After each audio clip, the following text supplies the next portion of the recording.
You made it to level 2, deeper questions leading to deeper answers. I'm Tomas Garza, and I'm here to help you decide to transform. I'll be setting the pace for the process to support your unfolding. Learn and commit to a practice that brings simplicity and then awareness of what is ready to be released. Join me now and allow the experience of a deeper sense of love.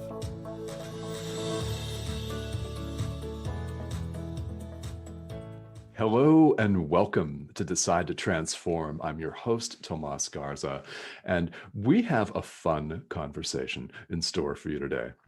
We all know this is going to be a lot of fun. My guest today is Miranda Werkheiser, who's joining me from Green Bay, Wisconsin today. And Miranda is a conscious hustler whose mission in life is to bring others together to create magic. Okay, I love that. To bring others together to create magic in the forms of art breakthroughs, clarity, vision, and fun through conscious entrepreneurship. Lots of entrepreneurial experience and a lot of fun today. So Miranda Werkheiser. Miranda, thank you for joining me today. Oh, thank you so much for having me. I am very excited to be here. It's like 6 degrees outside right now. So I am staying warm and cozy in my house while we have this conversation. So I'm excited. I'm so excited to be here. So this is a really remarkable contrast. It's 6 degrees Fahrenheit here. I don't even know what that is in Celsius, but it's definitely negative. It's below zero. And here I sit in Phoenix, Arizona, where we're expecting a high of 72 or 22 degrees Celsius today. So yeah, that's cold. It is really cold. It's unbearable at moments. It's interesting. So I have kids, and there are times where school is canceled because people actually can't walk outside. So we have, the wind chill effect, which, right now it feels like it's actually -6. It's 9 degrees, but it feels -6. That's what it is because of the wind chill. So, sometimes cars don't start and pipes freeze Oh, wow. and businesses don't open because it's actually dangerous to go outside. So, yeah. Wow. Well, but you're safely inside here, Yeah. and we're doting on this just so the listener can get a sense of the remarkable contrast. So we have people literally tuning in from all over the world, and from places like Australia and New Zealand where it's summertime. So yeah. Yes. Yes. I very much channeling that right now. Very much channeling that. I live here. And people all the time are like, you must be used to it by now. I was like, I don't know if you ever get used to it, but you tolerate it. You learn to work with it and you tolerate it. I don't think that you could ever get used to like -30-degree weather. Mm. Ever. I've been in -30-degree weather for a period of time in my life, and I never did get used to it. I cannot imagine getting used to it. Now, are you from the Green Bay area? So I was born in Kenosha, Wisconsin, which is Okay. just the border of Wisconsin and Illinois, Mhm. and basically moved up to Northeast Wisconsin when I was in second grade. And so, yeah, I was raised here just further north of where I'm living right now, about an hour and a half north of where I'm living now, but on the peninsula, on the thumb of Wisconsin. Yeah. But yeah, I mean, I've moved away. I've lived in Utah for a while, and I actually did live in Green Bay for a short time prior to me moving back to Sturgeon Bay after my stay in Utah. But yeah, the longest time, I mean, my kids are here and my son's father's here. And so until I can, move somewhere where it's warmer without having to make compromises I'm not wanting to make right now, in regards to my son, I'm here. So I love it though. I do love it here. I love the community. There's a growing community of just like creative collaboration in the area, which is beautiful. COVID's kind of been able to, it canceled a lot in terms of that, but it's beautiful because it's really bringing people together.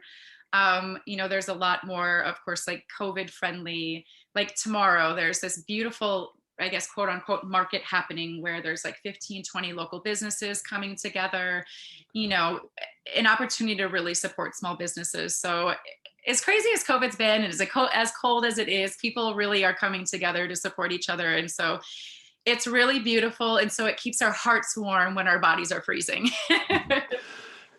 Yeah, I like that. I like the collaboration. And one word that stands out that you mentioned a couple of times in your intro is conscious, as in conscious collaboration, conscious entrepreneurship. Would you say some more about what that term conscious means to Yes. you?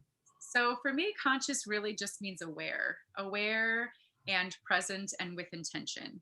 So, one of the things I'm big on practicing is conscious breath, but also conscious movement. So I have a group going right now where that's one of the things that we were talking about. And it's such a simple practice, but as far as being a conscious entrepreneur, I'm very intentional and very present with everything I do. So I'm able to just really channel,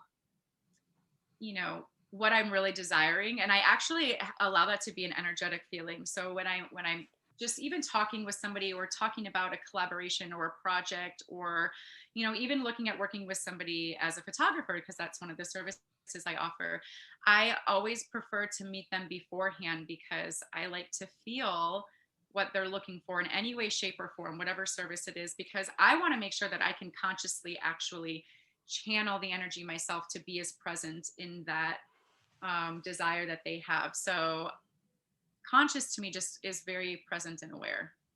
Okay.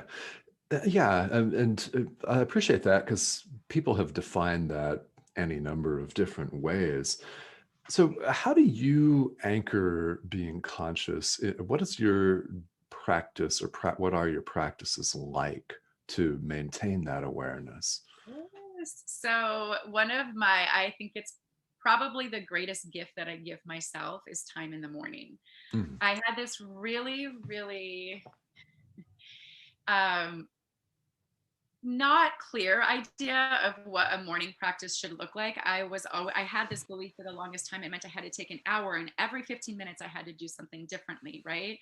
And so it was kind of a not conscious exercise, practice in the morning, because I was so regimented with it that I was so focused on spending that 15 minutes doing those four things.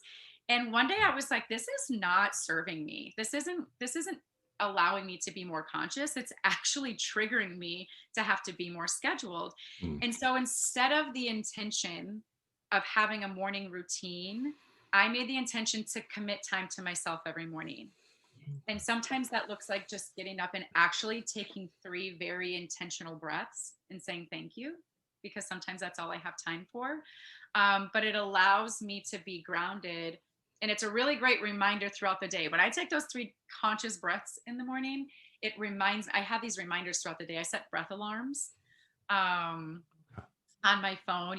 I tell my clients if they have an Apple Watch or whatever it is that they have, to set them on there, because I have found that throughout the day, sometimes we're doing a lot of unconscious things. Breathing sometimes becomes this very unconscious thing because our body just kind of regulates it for us, right. but being conscious of your breath throughout the day and just like stopping and just taking three intentional breaths really allows you to bring yourself back to the present, to be grounded, to be more conscious of your surroundings and where you're at, and just kind of, it's so refreshing. So anytime in the morning, every single day, I give myself time in the morning. Sometimes it's 2 hours of reading and writing and pulling cards and meditating and doing all of the things, whatever feels Yeah. good for me that day. And sometimes it's just getting up and taking a couple breaths and being very intentional with them and saying thank you. And I'm on with my day. Okay. Yeah, that's really wonderful that you have a practice that is not rigid, because this Yeah. is something that people talk to me all about all the time. It is having something feel like it gets static or stuck. Or putting pressure on yourself Hmm. putting pressure on yourself to do all of the things, when sometimes our spirit just needs to sit, Mm, instead of reading or writing. or, doing all of the things that I listen to whatever my body and my spirit is telling me to do that day. And it's different. It's different every day. So Yeah. trusting and surrendering to what spirit's calling for me to do, Okay. really. Yeah, and that's really the essence of all of it, is that sense of allowing and surrender and trust and lessons that we all need to learn because we get in our own way a lot. We do. We really, really do. I just actually, so the new moon was last night. So I'm Mhm. loving that this energy is carrying over, especially, in this conversation and whatnot. But the new moon was last night. And the night before, I did a practice. I'm in a little women's circle, one of the businesses that I'm partnered with. We have a manifestation women's circle that we get into every Wednesday night. It just so happened to be the night before, the new moon. And we wrote these love letters to ourselves, imagining ourselves in our highest, most beautiful, just like energetic form.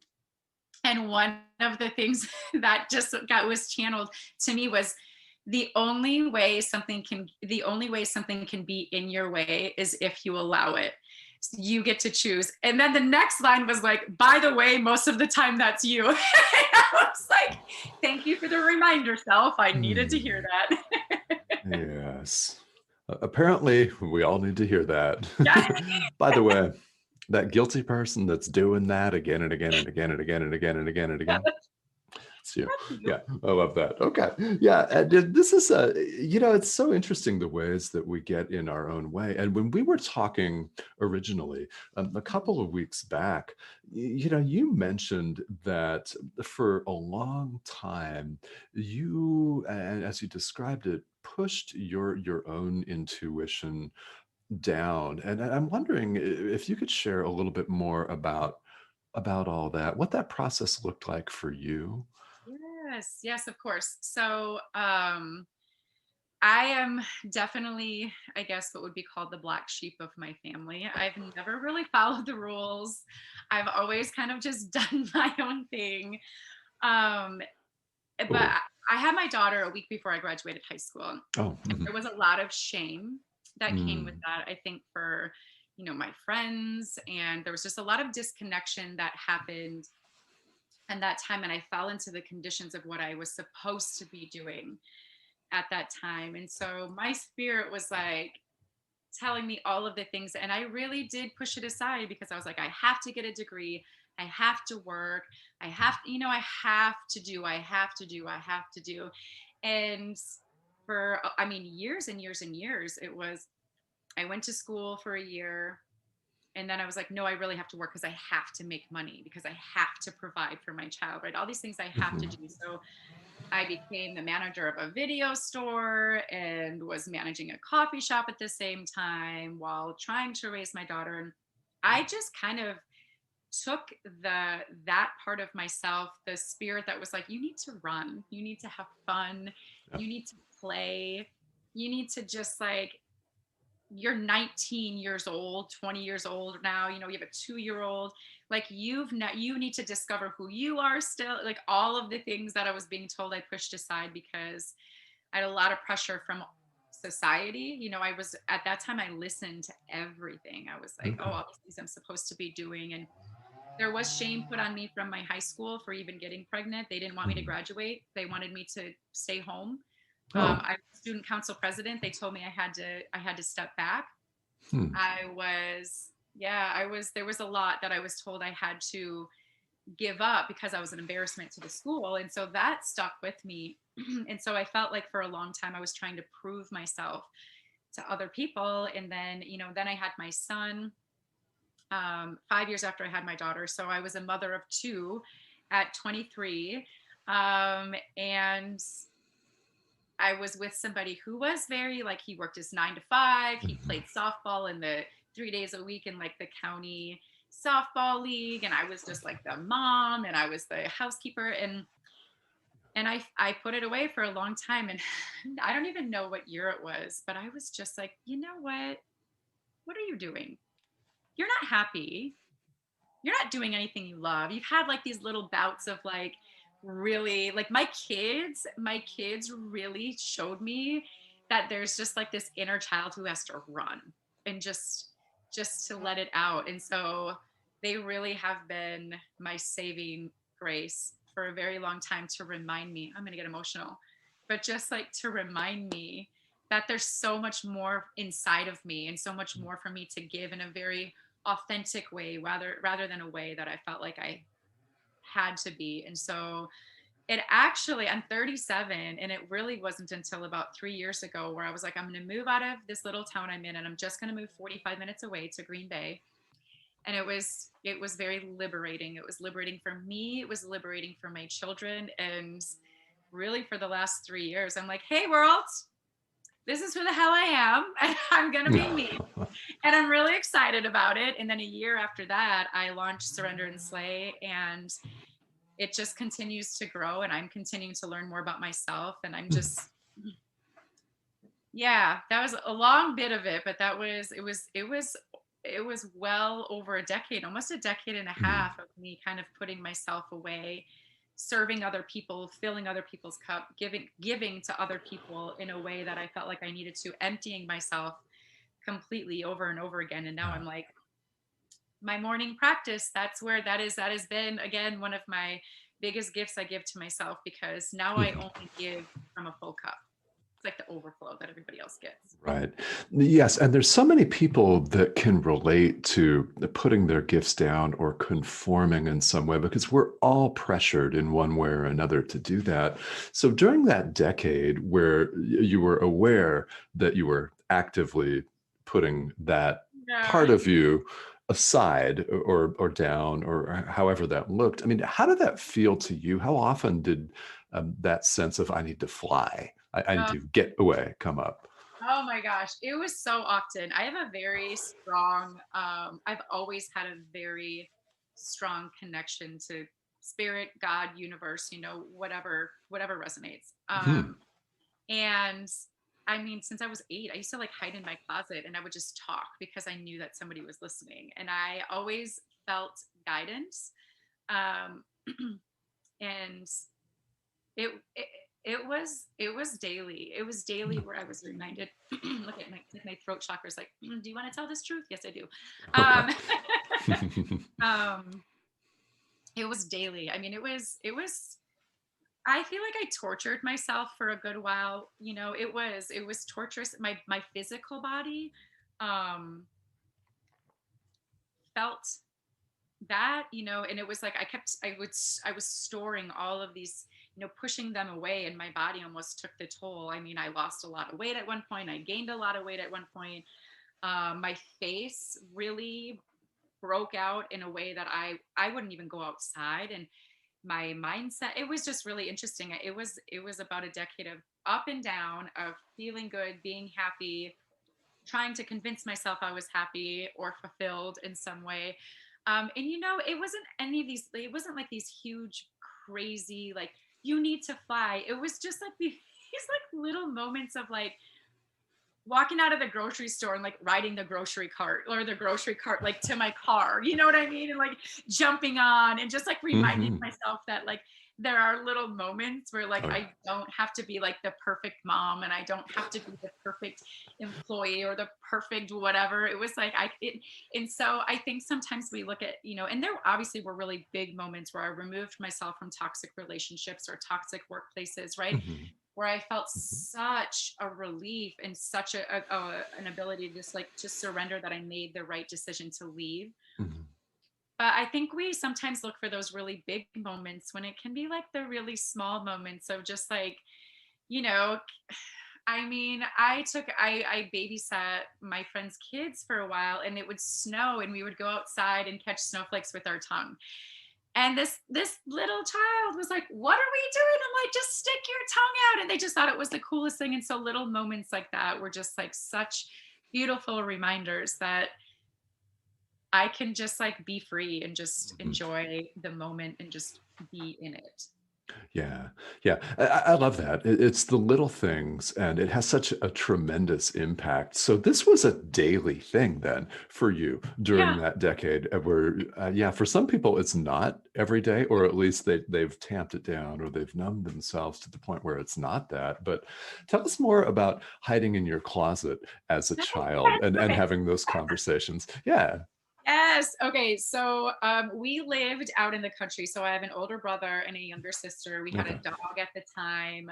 My parents were still together, I believe, at the time. It's my childhood is interesting. I don't remember a lot, but I do remember this particular house we lived in. We were surrounded by fields, and there was this little patch of forest. And I would go out there with my brother and my sister, and we each had our own little part of the forest. And now I'm realizing that I feel like all of this had actually happened, but for a while I felt like I could feel my guides. Like I Mm. could feel Yeah. angels and spirits and Yeah. fairies, and like I could just imagine them. I would create this house for them, and I would gather like leaves, and I would like make them these meals and just nurture them and hang out Mm. with them. And then when we would be called in for dinner, we would have dinner, but I felt like I had so much to say or questions to ask, or like I just wanted, in being out in those woods and being in mother nature and just like engaging with what I was imagining or actually doing, I would go into my closet because I just knew that somebody or something was listening. And so I would just Mm. talk. I would talk. I mean, Lord, I could talk. And so I'd be like, this is what happened today. And I'm wondering why this happened. And I'm wondering this. And did this really happen? Or could this happen? Or is this possible? Or what's going on with my brother? And what's going on with my sister? I just, I mean, I think sometimes it would be even for hours. And my Mm. my brother and sister would like not, they're like, are you okay in there? And I'm good. I'm good. And sometimes I would go in there and cry if I felt like I needed to cry. Okay. Um, or if I just wanted to go sit by myself, it was like this safe place for me to just be. And I never doubted that I was heard. I didn't have a name for it. I didn't Mm. think it looked like anything. I just knew that I was heard. And that was kind of, I have a lot of people ask me if there's a moment where like I felt awakened or I felt, whatever. Yeah. And I don't. I Yeah. kind of I feel like I've just always had this connection. And so my whole belief system basically is like precedented on me playing in the woods with like I don't even know what to call entities that I actually converse with on a daily basis. Like I have spirit guides that are fairies. I have Yeah. angel spirit guides, and and so it's like I feel like they've always been with me. And so I feel almost as if those little nudges through that decade, you know, were them being like, hey, remember us? Remember us when we were really little? Like we're still here. So it's comforting now to think of being out in the woods and hanging out in my closet. To now being here, we're like, they're here with me all the time. So Yeah. yeah. Yeah, that's really interesting, because there's so many people listening that have had that experience. I mean, I myself had experiences like that when I was a very young child. Yeah, so I know exactly what you mean. Now, when you were in your closet and people were wondering about you, saying, Miranda, are you okay? Is everything all right in there? Did you have people that you could talk to about this? Like actual people, no. Not like No? humans, no. No, Oh. I didn't. And I didn't, even through, I had switched schools from elementary school to middle school. Mhm. So moving to a middle school in sixth grade where I knew nobody, Oh. I definitely was a weirdo, and I actually didn't talk to anybody about any of this in middle school or high school. I was, I guess, quote unquote, really popular. I was able to like hang out with all of the different groups in I didn't have one that I belonged to, because I love people. And I think that my spirit just guided me to like talking to everybody. But I was never really comfortable talking to anybody about my intuition, especially. My intuition's always been really strong, Yeah. and nobody really talked about it. So I kept it to myself and just did what I did. And I don't actually feel like until I was almost 25, 26, there was a moment where I joined a women's circle, and it was an online thing. some of which I'm actually very close to today, which is beautiful. Good. But I didn't really fully open up because I'd never had that kind of support before. I was invited by another woman, and I was in it for a couple of years, but I never really fully gave. I just couldn't do it. I just felt so like, oh, this is really new for me. So it Hmm. really hasn't been into the last 5, 6 years where I've just felt like, let me share this with the world. Okay. Yeah. Even when I was in my spiritual life coaching certification, and that was like 10 years ago. So when I did feel the call, I did do some things on the side, but I'm looking at my clinical application courses from my, I forgot I had them sitting right here Mm. from my spiritual life coaching certification. And that was more for me, I think at the time than for anybody else. It was a way for me to do that without telling anybody about it. It was, Yeah. Ah, so, yeah. yeah. Well, so in the last 5 or 6 years, then things have Oh, definitely changed. So, how do you feel now as opposed oh, to during that time? I, okay. Well, first of all, I just have to say, I feel younger than I ever have. I actually feel this is, but here's the Cool. thing, I have changed a lot. I mean, 4 years ago, 4.5 years ago, I did a bodybuilding competition. And so I was eating a lot of meat and a lot of whatnot. And like even my diet now, I am like 99% plant-based and Um, gluten-free. So my body feels younger, even after 2 kids. I'm like, am I 18 again? Because that's how I feel mentally and just like emotionally. I understand myself so much more because I'm able to do the work. Spiritually, I am just like, I feel so grounded. I feel so clear on my vision. And even when I don't feel any pressure to be anywhere else than I am right now. love it. My relationships have grown. I mean, just it's been beautiful. My relationship with my kids. My daughter's 18 now. It's Yeah. crazy to see her like at the age at which I had her, and she's in college and she's like, Mom, I really want you to come down and just like hang out with me. Bring Brayden and like, let's go explore. And I think that that's really cultivated in an environment where I've been able to just really be myself. They may have thought I was crazy for a little bit, but now they're both like, Yeah. so my family life, my parents are opening up a little bit, Mhm. but I'm also really good at drawing boundaries and creating boundaries and protecting my sacred space. Yeah. And I think that's one thing that I didn't know how to do when I was younger. And I think Mm. the closet represented me kind of protecting my sacred space. Yeah. Yeah. And so I didn't know how to do that outside of there. And so now I'm very protective of that. And it feels really good. It feels really good to kind of just be in the flow and, understanding the shadow work of things that are still coming up and being able to just feel guided into doing the work that sometimes doesn't feel good, but ends up being really beautiful. Yeah. So I'm very willing to just jump into that. I'm like, I'm in the mud. Let me crawl. Mhm. If I have to crawl, scrape, whatever I need to do, whatever it looks like, I'm going to do it because I know I'm supported. I know I'm protected. And I just trust in everything because I know that I've manifested or brought it up for some reason. Mhm. So, yeah. Yeah, I mean, it really is a marked difference. So, what would you say to someone listening who is where you were, who knows that there is an intuitive a playfulness, and that intuitive, playful, want to be in the flow self dying to get out, and Yes. maybe they haven't released it yet. What would you say to these folks? Yes. So the first thing I would say is like how beautiful that you can still recognize that feeling. Like how beautiful that you're still so Yeah. aware. And I would Yeah. celebrate that. So Mm, I'm gonna just love it. preempt everybody with this. I celebrate everything. And so to be able to celebrate that acknowledgement that you're still aware of that is beautiful. Second of all, I think that the biggest thing to do is just to just to honor one of those small nudges. Like you don't have to go crazy and be like, I'm going to give up everything. But like if you're feeling any sort of small nudge to dance, dance. If you're feeling some sort of like small intuitive like push to just like go outside and just like run for a minute.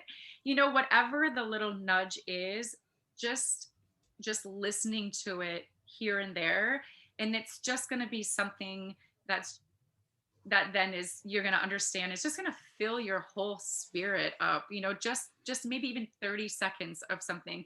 Because I think that there's also pressure in the world that we're in, especially in even just like even this setting, in the spiritual setting, in these open Mhm. conversations, there is pressure to have these big moments of, you know, I finally released this. And it's like sometimes the little steps are really what allow you to reach a point that you're like, oh my gosh, every day for the last week, I've acknowledged and acted on these small nudges. And how do you feel after that?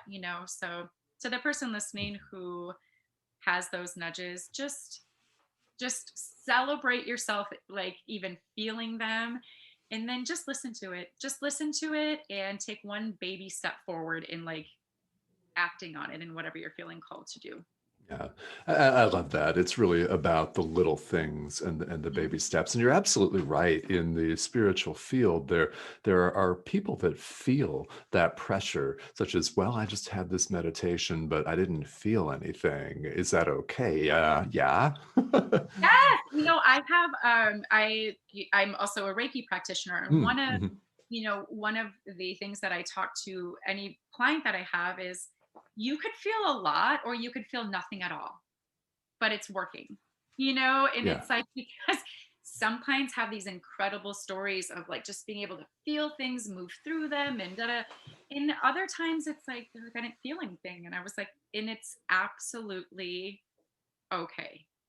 Mhm. Like it's perfect and it's working, and you don't have to have these huge moments for things to be, moving and flowing. Yeah. Yeah, that's so true. Now, you are a Reiki practitioner. Now, a few minutes ago, you mentioned surrender and slay. What's that? Tell us about this. Yes. So Surrender and Slay is my baby. That is my Uh-huh. business. When I really let go of all of the shit that I thought I had to do, I gave myself a little bit of a motto because I love the idea of masculine and feminine energy, because every single person has that, right? So Yeah.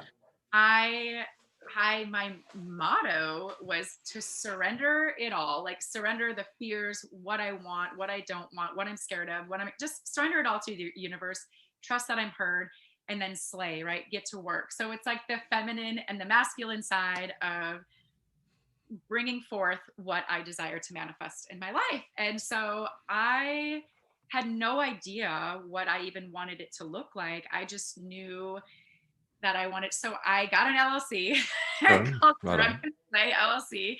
And then I was like, what do I want to do? What's my intention with it? And so I'm definitely not somebody who's only ever had just one passion or one calling.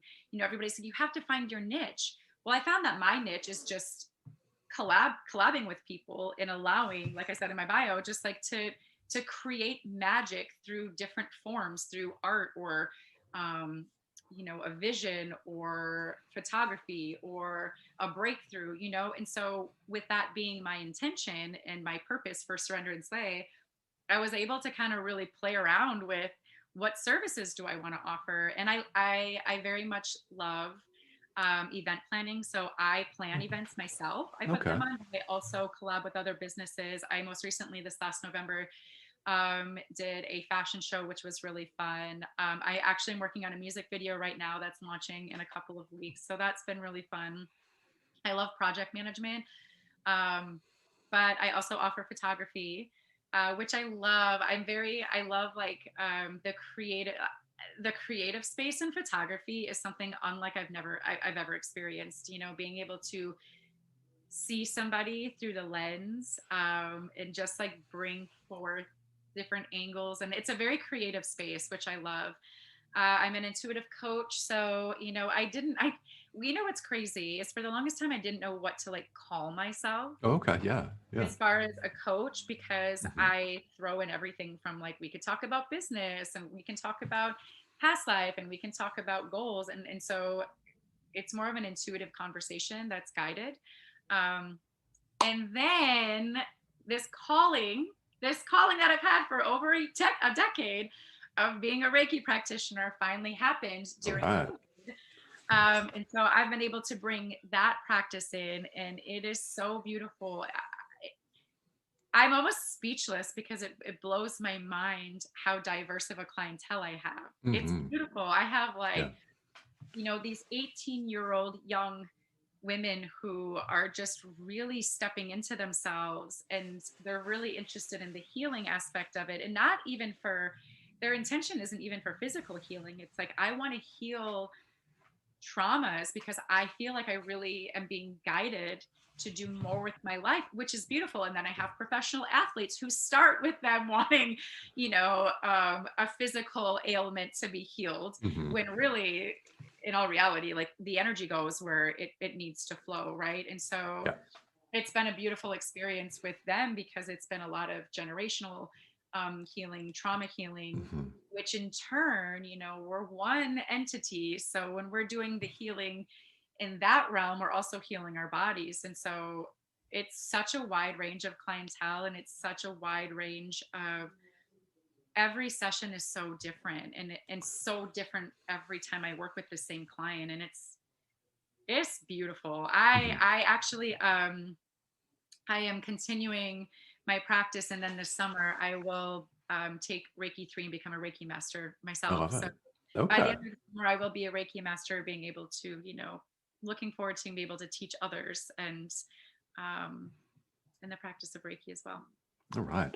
Now, one word that really stands out is magic and creating magic. So, in all of the ways, and then some that you just mentioned, you help people create magic in their lives. So, if someone were to want to find out more information about you, how would they go about looking you up on social media or on the web or? Yeah, absolutely. So I am on Facebook at Surrender and Slay LLC. I also have a personal page, which you can, if you want to friend me, go ahead. It's Miranda Werkheiser.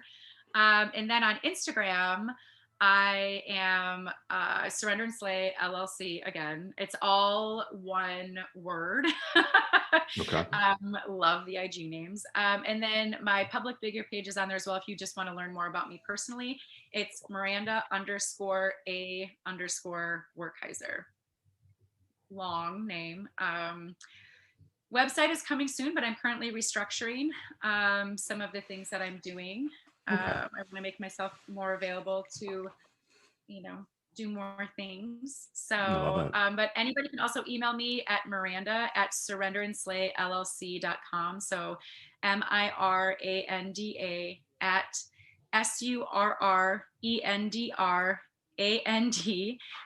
surrendrandslay.com.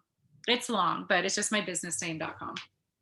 That's perfect. Thank you. And thank you for spelling that because I'm usually the one that does that. So I do appreciate that. Thank you. Yeah. You're Yeah. so very welcome. Right. It's surrenderandslay.llc.com, Miranda at Surrender and Slay LLC. And on social media, Instagram, it's at Surrender and Slay LLC, Yes, all one word spelled out. yes, Yeah. Okay. yes. I love it. Well, so Miranda, this has been so much fun, and I knew that we were going to have a good time talking about that. And we've talked about freezing cold temperatures in Wisconsin in February to having conversations with guides, with spirit guides and angels in the closet while your brother was knocking on the door saying, "Are you okay?" And actually, yes, you are. You're Yeah, quite well. So, yes. yes, and this has been such a pleasure to have you on the show today. Miranda, anything else that you would like to add for the listener before we wrap up here? I mean, I just want to say, whatever your calling is, if you're feeling called to reach out to me, I'm here just to even answer questions.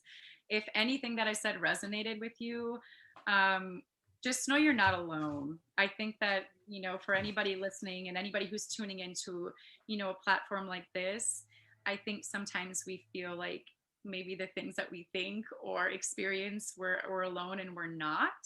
But anybody who does reach out through this podcast, let me know that it's through the podcast, because all of my services are between 25 and 45% off for anybody listening who even just wants to reach out, or even just like reach out and say hi. I would love to know where you're from, maybe something that caught your attention or that you resonate with. I would love to just even connect that way. Oh, wonderful. Thank you. Yes. So, yeah, but let Miranda know that you're listening to this show. Yes. And Yes. yeah, definitely for a substantial discount. Yeah, I love that. Thank Yeah. you on Yeah. everything. Yeah. Beautiful. Beautiful. Thank you so much. And Thanks for again, having me. it's Surrender and Slay LLC on Instagram. Also, there's a Facebook page, Surrender and Slay LLC, and it's Miranda at Surrender and Slay, all spelled out, which you spelled out very nicely. .com. Yeah, of course. So this has been so much fun, Miranda. Thank you so much for joining me here today. Thank you so much for having me. This is fun. There's a wide range of conversation, and I very much enjoyed it. So thank you so much. Yeah, you're most welcome. And this has been Decide to Transform with Miranda Werkheiser. I'm Tomas Garza. So enjoy this conversation and be sure to get a hold of Miranda, reach out to her, and find out how she can help you create magic in your life. All right, everyone. Have a great rest of your day. We'll see you again here soon.